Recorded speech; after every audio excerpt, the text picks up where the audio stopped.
في المركز الخامس فاسيلي زايتسيف. قد يكون فاسيلي هو القناص الأشهر في التاريخ، حيث تم سرد قصته في الفيلم الشهير Enemy at the Gates، وجسد شخصيته الممثل العالمي جودلو. ولد فاسيلي عام 1915 في مدينة يلينسكوي، وخدم في البحرية السوفيتية إلى حين انضمامه إلى فريق القناصة، وبعد ذلك قام بافتتاح مدرسة ميدانية لتعليم القناصة في مصنع ميتز، وكانت نواة لمدرسة القناصة في الجيش الروسي. وقد استطاع المتدربون في مدرسته أن يقتلوا أكثر من 3000 جندي ألماني في الحرب العالمية الثانية.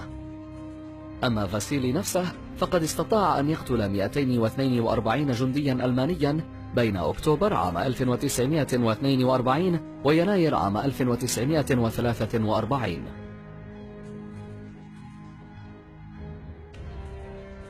في المركز الرابع العريف فرانسيس بيغاماغابو، أحد أهم المقاتلين في الحرب العالمية الأولى، حيث لم يكن مجرد قناص بل كان بارعا في مهام الاستطلاع وأسر جنود العدو، وهو المنحدر من قبيلة أوبيغاوا، إحدى أكبر قبائل الهنود الحمر في أمريكا الشمالية، وكان مسؤولا عن قتل 378 جنديا ألمانيا، كما أسر أكثر من 300 جندي آخرين. نال فرانسيس 3 ميداليات عسكرية رفيعة المستوى، حيث كشف أثناء الحرب عن شجاعة كبيرة، ورغم ذلك ظل مجهولا حتى عندما عاد إلى وطنه في كندا، ولم يتذكر له أنه أصيب بإصابتين خطيرتين خلال مشواره العسكري من أجل بلاده، في موقف يوضح مدى التفرقة والتمييز ضد الهنود الحمر في أمريكا الشمالية. ليدميلا بافليتشينكو. قررت الفتاة ليدميلا الالتحاق بقوات المشاة في الجيش السوفيتي عندما قامت قوات ألمانيا النازية باجتياح بلدها عام 1941، وكانت من بين أوائل المتطوعين للدفاع عن بلادها، وكانت من بين 2000 امرأة التحقوا بسلاح القناصة في الجيش، واستطاعت أن تبرع في القنص لتكون واحدة من أخطر القناصة الإناث في العالم، إن لم تكن أخطرهم على الإطلاق، حيث استطاعت أن تقتل 187 جنديا ألمانيا في أول 2.5 شهر من مشاركتها في المعارك. وقد استطاعت على مدار الحرب العالمية الثانية بالكامل أن تقتل 309 جنود ألمانيين كرقم مؤكد، من بينهم 36 قناصا ألمانيا. في المركز الثاني قناص بغداد.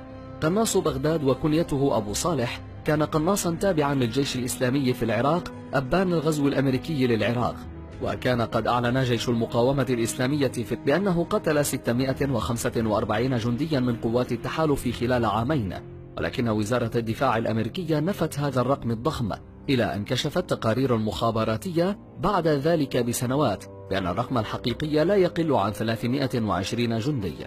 وحصل على لقبه جوبا بعد أن أطلقه عليه جنود التحالف، وهي كلمة لها الكثير من المعاني، ولكن كلها مرتبطة بشكل ما بالموت، وقد أدخل الرعب في قلوبهم، مما دفعهم لتدريع أبراج الدبابات والمدرعات بالزجاج المصفح.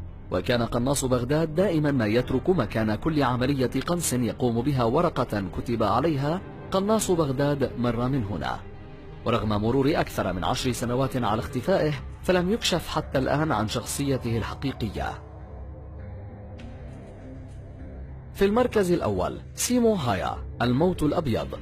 القناص الفنلندي سيمو هايا أعظم القناصة على الإطلاق، وهو القناص الذي أطلق عليه الاتحاد السوفيتي اسم الموت الأبيض، نظرا لتمكنه من قتل أكثر من 700 جندي روسي، وهو ما يجعله الأكثر فتكا في التاريخ العسكري إجمالا. عندما قامت القوات السوفيتية بغزو بلاده في عام 1939، حينها ظهرت قدراته في القنص، فعلى مدار 3 شهور كاملة استطاع قنص نحو 505 جنود روسيين، ويمكن أن يصل الرقم إلى 542 قتيلا إذا ما تم تضمين الأرقام غير المؤكدة، بالإضافة إلى قتل 200 آخرين بسلاح الرشاش، إلا أن المصادر على أرض المعركة بعيدا عن الأوراق تشير إلى أنه قتل ببندقيته أكثر من 800 جندي روسي أثناء حرب الشتاء في ظروف قاسية وفي درجات حرارة منخفضة جدا لا يمكن لبشر أن يتحملها، كانت تصل إلى -40 درجة مئوية. وعندما علمت القوات السوفيتية بأن هناك قناصا وحيدا فقط هو من قتلهم، أرسلوا له أحد قناصي الاتحاد السوفيتي، ولكنه عاد إليهم جثة هامدة أيضا، فأرسلوا له فريقا روسيا متخصصا في تتبع وقنص القناصة، ولكنهم لم يعودوا إلى القاعدة السوفيتية مرة أخرى أيضا، إذ استطاع سيمو أن يقضي عليهم جميعا، وهو ما دفعهم للجوء أخيرا إلى القصف المدفعي والجوي للمنطقة التي يتواجد فيها للتخلص من هذا الكابوس سيمو هايا الذي كان بارعا جدا في استغلال البيئة المحيطة وتحديدا الثلوج التي أحاطت به. أصيب سيمو في إحدى المعارك ولكنه لم يمت، ودخل في غيبوبة طويلة وأفاق يوم إعلان السلام بين الدولتين بعد شهر كامل تقريبا من إصابته.